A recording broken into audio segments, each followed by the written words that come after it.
Vous avez envie de changement, vous avez envie de vous lancer dans des nouveaux projets, mais vous ne savez pas forcément comment vous y prendre et vous hésitez peut-être à sauter le pas. Dans cette vidéo, je vais vous donner une approche totalement différente du changement. C'est une approche qui est extrêmement efficace, que j'utilise moi-même au quotidien et qui m'a permis de réaliser énormément de choses. Et cette approche, elle est inspirée d'un philosophe français qui s'appelle Alain. Mais rassurez-vous, on ne va pas faire de grands cours de philosophie aujourd'hui. Au contraire, cette vidéo, elle est extrêmement pratique puisqu'elle s'appuie sur des exemples concrets qui sont tirés de ma propre expérience. Et surtout, cette vidéo, elle va vous donner toutes les clés pour envisager de manière complètement différente le changement et vous lancer enfin dans vos nouveaux projets. Continuer, c'est le seul moyen de changer. La première chose que nous dit Alain, c'est que pour changer, il faut continuer.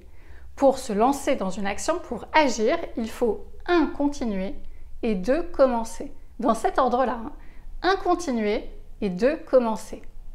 Alors ça paraît très contre-intuitif comme ça, et pourtant quand on regarde mon parcours, c'est exactement ce qui s'est passé. Si on regarde de loin, qu'on va sur mon profil LinkedIn, on a l'impression que je suis une énorme slasheuse qui fait plein de trucs différents qui n'ont rien à voir. Mais en vrai, il y a une énorme continuité dans mon parcours, il y a une continuité dans la matière que je travaille, la matière que je modèle, puisqu'elle tourne autour de questions qui sont toujours les mêmes. Comment est-ce qu'on fait pour transmettre ses connaissances? Comment est-ce qu'on fait pour rendre autonome? Alors bien sûr, ça s'adresse à des populations différentes. On parle de collaborateurs en entreprise, d'étudiants à l'université ou d'enfants au sein de la famille ou au sein de l'école. Mais la question reste la même. Comment est-ce que je fais pour rendre autonome? Comment est-ce que je fais pour responsabiliser? Quelle posture j'adopte en tant que sachant pour transmettre mon savoir et transmettre mes compétences et permettre à chacun de grandir et de s'élever. Ça, c'est vraiment ma continuité. C'est la matière que je travaille et je n'ai jamais cessé de travailler cette matière-là. Et ensuite, au sein de cette continuité, là, j'ai commencé à utiliser des nouveaux formats pour pouvoir diffuser mes idées. Ça a été un livre, ça a été des articles, ça a été une chaîne YouTube. Ça a été des commencements. Mais des commencements qui sont venus s'adosser sur cette continuité de réflexion. Et ma chaîne YouTube, c'est un très bon exemple pour ça. Je ne me suis pas réveillée un beau matin en me disant « Tiens, je vais lancer une chaîne YouTube, ça va être un nouveau projet, je vais me lancer là-dedans à corps perdu. » Non, je travaillais toujours sur cette continuité de réflexion, j'avais envie de partager mes expériences et je me suis rendu compte qu'il fallait que je trouve un support adapté. Et que ce support-là, c'était YouTube.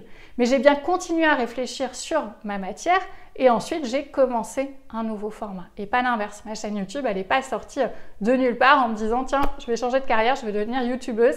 Rien à voir. C'est vraiment une continuité de réflexion qui a engendré un commencement dans une manière de diffuser les choses. Et là, vous allez me dire « Ok, c'est super, j'ai compris le concept, mais en quoi est-ce que ça va m'aider, moi, à me lancer dans mes nouveaux projets ?» Et là, ce qui est important de saisir, de bien sentir dans la philosophie d'Alain, c'est l'idée des petits pas. C'est qu'en continuant à avancer, en continuant à faire des petits pas chaque jour, on va beaucoup plus loin que si à un moment on essayait de sauter un énorme gouffre. Et ça, c'est exactement l'image que j'ai utilisée quand une amie m'a dit qu'elle voulait se lancer dans des nouveaux projets et changer radicalement de vie.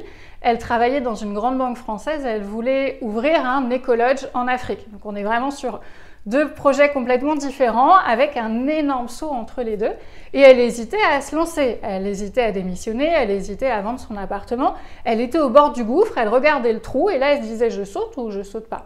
Ce qui est assez normal, le gouffre est tellement énorme qu'on hésite à sauter, on hésite à se lancer. Et c'est là que je lui ai conseillé d'utiliser cette technique des petits pas, de lui dire tu continues à marcher. Arrête de te dire que tu vas faire un énorme saut et demande-toi juste quel est le prochain petit pas que tu vas devoir faire.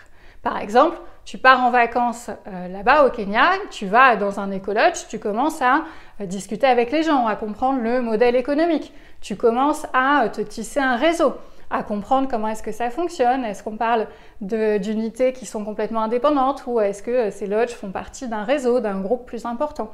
Juste, tu fais un pas, puis un deuxième, puis un troisième, puis un quatrième. Et c'est quand même beaucoup moins stressant de se dire « Ok, je pars 3 semaines en vacances en Afrique », plutôt que de se dire « Je vais démissionner, je vais vendre mon appartement et je vais changer radicalement de vie ». Et cette technique des petits pas, elle a très bien marché. Je crois que ça lui a permis de voir les choses autrement. Alors finalement, elle a choisi un chemin de vie qui était complètement différent, mais ça n'a aucune importance. Ce qui est important, c'est qu'elle a continué à marcher, à faire un petit pas, un deuxième, puis un troisième, et ça l'a emmenée là où elle est aujourd'hui. Ce qu'elle n'aurait pas pu faire si elle était restée au bord de son gouffre à regarder là en se disant j'y vais ou j'y vais pas et finalement à être tétanisé et à ne rien faire. Donc quand Alain nous dit que pour changer il faut continuer, c'est vraiment cette idée-là qui est sous-jacente. L'idée de continuer à marcher, à agir, à faire un petit pas, puis un deuxième, puis un troisième. Ce qui est déjà beaucoup plus facile. C'est plus simple de faire un petit pas que de sauter à travers un gouffre énorme et en plus ça permet de nous emmener plus loin. La deuxième chose que nous dit Alain, c'est que vouloir, c'est continuer. Et pour illustrer cette idée de vouloir, c'est continuer, Alain utilise la métaphore du sportif. Il nous explique qu'un sportif qui gagne un peu par chance, du premier coup, finalement, ça ne va pas l'aider puisque ça ne va pas développer sa persévérance. Au contraire, un sportif qui va aller gagner ses médailles les unes après les autres, qui va s'entraîner, qui va être dans le dur, c'est là où il va vraiment apprendre à développer sa persévérance et c'est là où il va devenir un vrai athlète. Quand ça sera dur, quand ça va faire mal, quand ça va frotter et qu'il va s'accrocher. C'est tout ce qui va faire la différence entre un athlète professionnel et un amateur, celui qui va faire ça pour le plaisir mais qui va s'arrêter avant que ça fasse mal. Et c'est justement dans ce point de rupture, ce moment-là où c'est difficile, où on a envie d'abandonner, que tout se joue. Et c'est là qu'Alain nous dit vouloir, c'est continuer. C'est à ce moment-là que tout va se jouer, c'est à ce moment-là qu'on va passer d'un simple projet d'amateurisme à un vrai projet de professionnel. Et quand j'ai lu cette idée d'Alain, ça m'a fait penser à une phrase que j'avais entendue de Jennifer Lopez qui disait « Je suis contente d'avoir été celle qui a persévéré ». Elle était contente d'avoir été celle qui s'est accrochée, qui a continué à répéter, qui a continué à danser, qui a continué à chanter, à passer des auditions, alors qu'à un moment donné, les autres ont abandonné et sont restés sur le bord de la route. Et c'est vraiment cette idée qui est là, c'est que ça va être celui qui va persévérer, celui qui ne va pas abandonner au moment où c'est difficile, au moment où on est dans le dur, qui fera la différence. C'est ce qu'Alain nous dit quand il explique que vouloir, c'est continuer. Et cette phrase-là de Jennifer Lopez, quand elle dit « Je suis contente d'avoir été celle qui a persévéré », elle m'a énormément influencée. Alors, je sais, c'est moins glamour que de dire qu'on est influencé par le Dalai Lama, et pourtant c'est vrai, j'ai été extrêmement influencée par cette idée-là, et notamment quand j'étais dans le dur, quand j'étais dans ce point de rupture-là où j'avais envie d'abandonner ma chaîne YouTube, j'avais pas les vues que je voulais, c'était difficile de la lancer, etc. J'ai pensé à cette phrase-là. Et je me suis dit, le jour où tu vas réussir, tu te diras ça. J'aurais été contente d'avoir été celle qui a persévéré. Et ça m'a donné l'énergie et la force de continuer, de faire une vidéo de plus. Et finalement, cette vidéo de plus, ça a été celle qui a marché, celle qui a lancé la chaîne, celle qui a permis d'avoir des nouveaux abonnés. Et j'ai pas regretté de l'avoir fait. Et je me suis dit après, finalement, j'ai été contente d'avoir été celle qui a persévéré. Alors, je me compare pas à Jennifer Lopez, mais dans l'idée, ça m'a vraiment boosté, ça m'a vraiment servi. Donc ce qu'il y a à retenir dans cette idée d'Alain, vouloir c'est continuer, c'est de ne pas abandonner. C'est au moment où c'est le plus dur, c'est le moment où ça frotte, c'est au moment où on est dans ce point de rupture que les choses vont basculer et c'est à ce moment-là qu'on va passer de cette idée d'amateurisme à cette idée de professionnel. Peu importe le projet qu'on a envie de lancer, c'est là qu'il va se passer quelque chose et c'est là qu'Alain nous dit que c'est important de continuer. La troisième idée d'Alain, c'est continue ce que tu fais, mais mieux.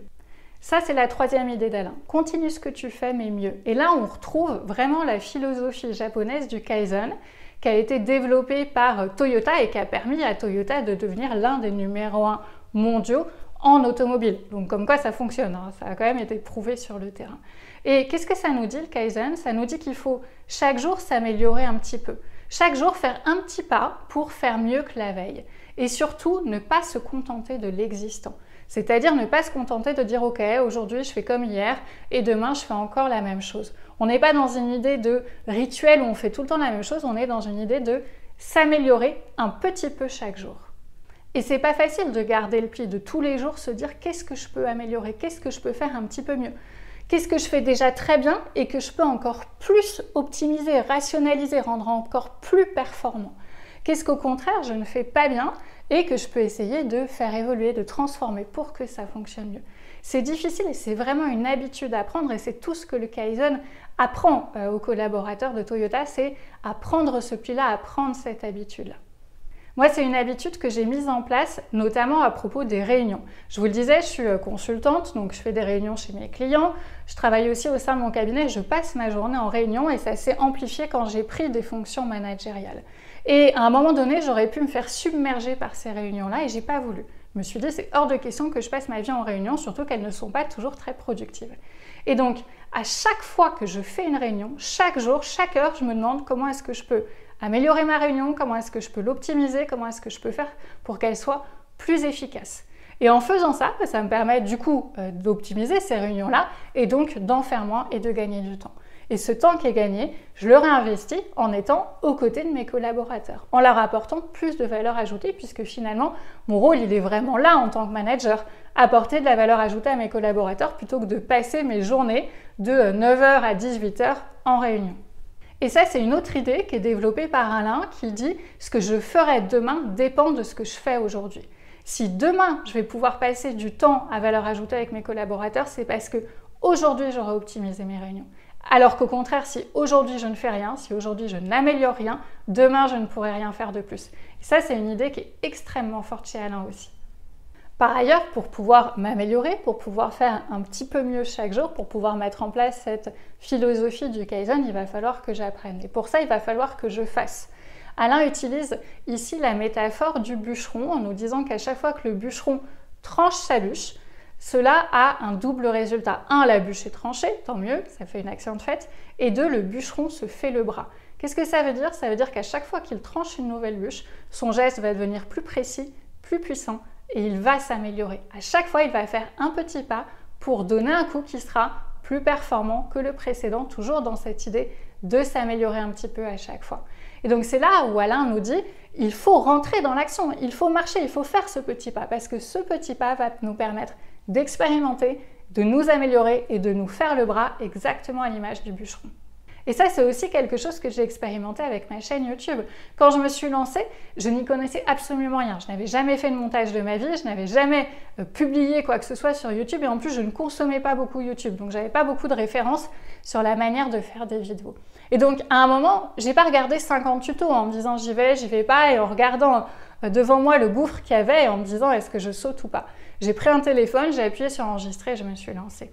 Et c'est ça qui m'a permis de m'améliorer, d'apprendre comment est-ce qu'on écrivait des scripts et de faire des vidéos qui étaient de mieux en mieux. Les premières, elles étaient horribles et je ne les ai pas diffusées. J'en ai fait une deuxième, une troisième, une quatrième qui était un petit peu mieux jusqu'à ce que j'estime qu'elles soient suffisamment qualitatives pour pouvoir être diffusées. Et c'est là où j'ai commencé à ouvrir la chaîne. Mais c'est bien dans l'action que j'ai appris.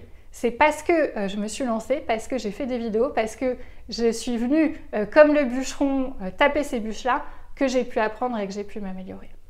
Et donc cette troisième idée d'Alain de continuer à faire les choses, mais toujours en mieux, elle est extrêmement forte. C'est tous les jours, je fais un petit pas et tous les jours, je me demande comment est-ce que mon petit pas peut être plus performant, plus efficace, mieux que le précédent. Et c'est en agissant, en prenant sa hache, et en venant taper sur notre bûche qu'on va s'améliorer. C'est en se lançant qu'on va pouvoir s'entraîner, s'améliorer et faire un petit pas de plus qui sera mieux que celui d'avant. Or, commencer, c'est s'y mettre tout de suite. Et ça, c'est l'autre idée d'Alain. Souvenez-vous, au début de la vidéo, on a dit que pour changer, il fallait d'abord continuer. On a beaucoup parlé de continuer. Et dans un deuxième temps, il fallait commencer. C'est le moment de commencer. Puisque, comme on l'a vu, Alain nous explique que c'est dans l'action qu'on va s'améliorer, qu'on va apprendre. Il ne faut pas retarder ce moment d'apprentissage. Autant commencer tout de suite et on apprendra d'autant plus vite. Et c'est ce que nous dit Stendhal. Stendhal, il a commencé à écrire assez tard et avec le recul, il a dit « mais j'aurais adoré que quelqu'un me dise il y a 10 ans, commence à écrire ». J'aurais pas perdu 10 ans de ma vie à regarder une feuille blanche en me demandant si j'allais devenir écrivain ou pas. J'aurais écrit 1 ou 2 heures par jour, ça m'aurait permis de m'entraîner, de m'améliorer et au moins je serais rentrée dans le vif du sujet. Et c'est exactement ce qu'Alain nous recommande, de ne pas retarder ce moment d'apprentissage, de ne pas retarder ce moment d'action et de commencer tout de suite. Et encore une fois, moi c'est ce que je vous disais, c'est ce que j'ai fait avec ma chaîne YouTube. J'ai commencé à publier très tôt. Je savais que mes vidéos n'étaient pas parfaites. Je savais que je pouvais encore m'améliorer, mais à un moment donné, j'allais pas retarder la publication des vidéos parce qu'il fallait que j'aille confronter ces vidéos au public, que je vois ce qui marchait bien, ce qui intéressait les gens, sur quoi est-ce qu'ils cliquaient, etc. Et c'est ça qui m'a permis de continuer à apprendre. Si j'avais attendu que ma vidéo elle soit parfaite pour la diffuser, déjà je n'aurais jamais atteint ce niveau de perfection parce que je n'aurais pas tiré des enseignements que j'ai eus en confrontant les vidéos au public. Et en plus, j'aurais pu passer ma vie à attendre et à me dire non, c'est jamais assez parfait, j'attends, je recule, et finalement à ne jamais rien faire et à rester au bord de mon gouffre. D'où l'intérêt de ne pas retarder ce moment d'apprentissage, de ne pas retarder ce moment d'action et de commencer tout de suite. Et cette idée de commencer tout de suite, elle est aussi mise en avant par un autre philosophe qui s'appelle Olivier Pourriol et qui est un petit peu plus contemporain qu'Alain, mais qui s'est beaucoup inspiré de la philosophie d'Alain.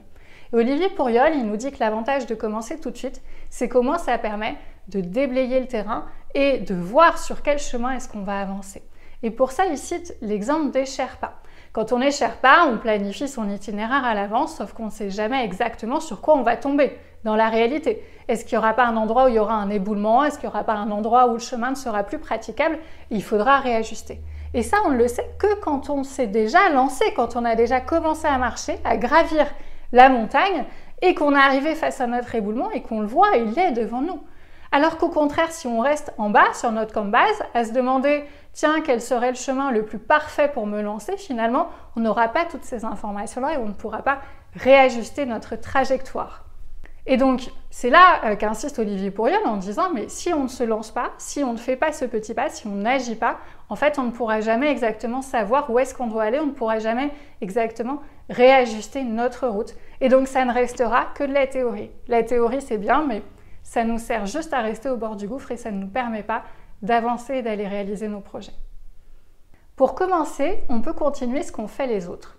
Alors vous allez me dire, moi je ne sais pas par quoi commencer, je ne sais pas comment me lancer, je ne sais pas par quel bout prendre les choses. Et là, la meilleure chose à faire, c'est de continuer ce qu'ont fait nos prédécesseurs. Les idées ne sortent jamais de nulle part. Finalement, on s'est toujours inspiré de ce que les autres avaient pu faire, on l'a digéré et ensuite ça nous a permis de créer nos propres idées. C'est exactement ce que nous conseillent les philosophes, de nous mettre dans la roue de nos prédécesseurs, de venir profiter de leur aspiration et de leur inspiration pour pouvoir commencer à faire les choses. Et c'est comme ça d'ailleurs que les élèves en Beaux-Arts, par exemple, apprennent. Ils commencent par copier les tableaux de maître au Louvre et ensuite ils peuvent s'en détacher et commencer à développer leur propre style. C'est aussi ce qu'on retrouve dans la philosophie d'apprentissage japonaise qui s'appelle Shuari. Dans cette philosophie, en 3 temps, l'élève va d'abord utiliser le shu, appliquer le shu. Le shu, c'est le fait d'obéir, de copier ce que fait le maître. Donc là, on est vraiment dans une phase de reproduction. Ensuite, il y a la phase du a.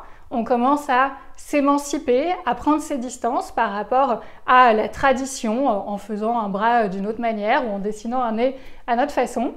Et enfin, le li, là, c'est l'émancipation totale. On crée notre propre style et on s'est complètement émancipé de la tradition. Mais ça ne veut pas dire qu'on ne la respecte plus, ça veut dire qu'on l'a tellement apprise, qu'on l'a tellement intégrée au moment des 2 phases précédentes qu'on est capable de la déconstruire pour mieux la reconstruire et pour créer notre propre style. Un peu comme un pianiste qui aurait tellement appris ses gammes qu'il serait capable de composer de nouvelles choses sans même s'en rendre compte, mais finalement en faisant appel à tout ce qu'il a appris, tout ce qu'il a intégré. Et là, la boucle est bouclée, puisqu'on en est venu à cette idée de commencer, mais on voit que pour pouvoir commencer, il faut d'abord continuer à reprendre, à s'inspirer de ce que les autres ont fait, pour ensuite pouvoir commencer à développer notre propre style. En synthèse, on voit à quel point on peut considérer le changement de manière extrêmement différente. La manière assez traditionnelle finalement de considérer le changement, en tout cas dans les philosophies occidentales, c'est de considérer le changement comme un énorme saut en avant, un gouffre qu'on va franchir. Le problème de cette conception-là, c'est qu'elle fait peur. On est au bord de notre gouffre et on se demande si on doit sauter ou pas. L'autre manière de concevoir le changement, qui est inspirée par Alain, mais qu'on retrouve aussi dans les philosophies orientales, c'est cette idée du petit pas. Je fais un petit pas, puis un suivant, et le deuxième, j'essaye de le faire mieux que le premier. Et c'est comme ça que je vais changer, et c'est comme ça que je vais aller beaucoup plus loin dans mon changement.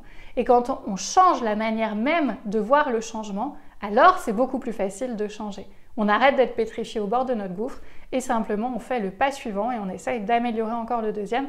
Et c'est là qu'on va pouvoir vraiment changer, c'est là qu'on va pouvoir aller beaucoup plus loin. Et ça, c'est ce que nous enseigne Alain. C'était important de le mettre en avant dans cette vidéo et en plus maintenant vous savez quel est le point commun entre Alain, Jennifer Lopez et les philosophies japonaises et rien que pour ça, ça valait le coup de regarder la vidéo.